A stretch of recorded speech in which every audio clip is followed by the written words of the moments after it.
সৈয়দুল ইস্তিগফার এর ফজিলত ও উপকারিতা।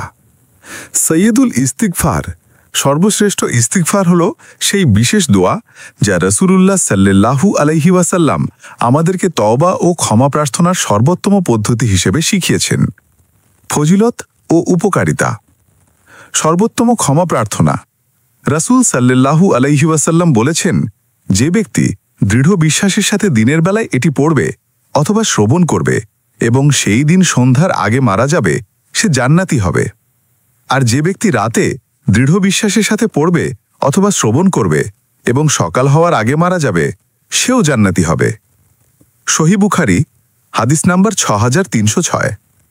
1. তওবার শ্রেষ্ঠ দোয়া। এটি মানুষের দাসত্বের স্বীকৃতি, আল্লাহর নেয়ামতের কৃতজ্ঞতা এবং নিজের অপরাধের স্বীকারোক্তি প্রকাশ করে। 2.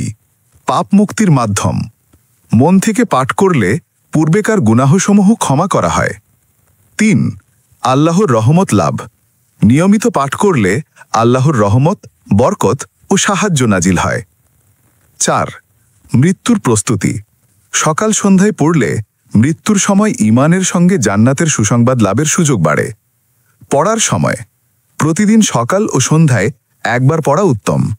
ইচ্ছা করলে বেশি বেশি পড়া যাবে, বিশেষ গুনাহের পর।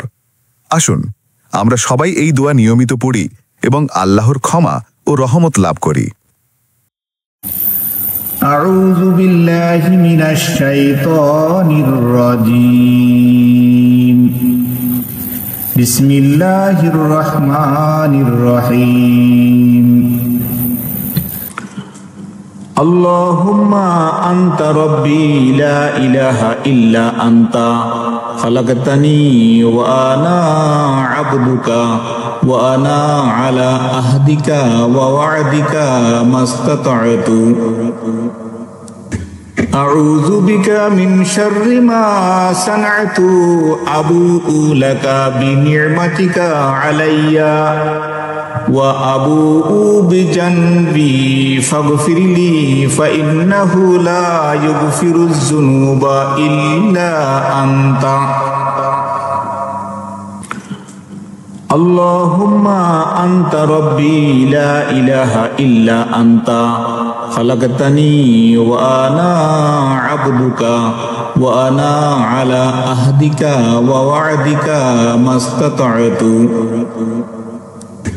আউযু বিকা মিন শাররি মা সানা'তু আবুউ লাকা বিনি'মাতিকা আলাইয়া ওয়া আবুউ বিজানবি ফাগফিরলি ফাইন্নাহু লা ইগফিরুয যুনুবা ইল্লা আনতা।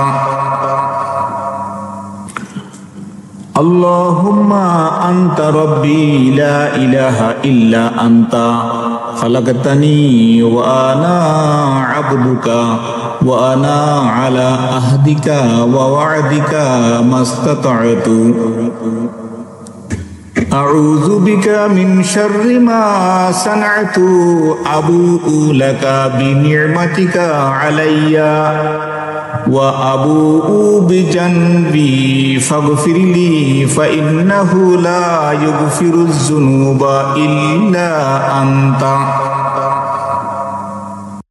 আর এমন কুরআন ও দোয়ার ফজিলতের ভিডিও নিয়মিত পেতে চাইলে অবশ্যই আমাদের চ্যানেলটি সাবস্ক্রাইব করে পাশে থাকুন।